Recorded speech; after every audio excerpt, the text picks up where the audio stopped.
In this video, I'm going to teach you how to cancel your Adobe Creative Cloud subscription the right way. If you're no longer using the service, this guide will walk you through it quickly and easily. Let's get started.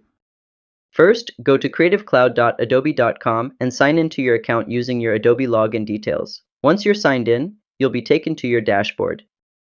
Next, click Manage Account at the top right corner of the page. This will redirect you to your Adobe account settings. Then click Manage Plan under the Plan and Payment section to view your active subscriptions. After that, locate your current subscription and click Cancel Your Plan. Adobe will begin the cancellation flow from here. Now sign in again to confirm your identity for security reasons.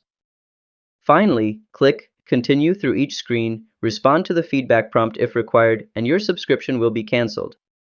And that's how to cancel your Adobe Creative Cloud subscription. If this helped, give it a like and subscribe to How to Tutor for more simple guides like this. See you next time!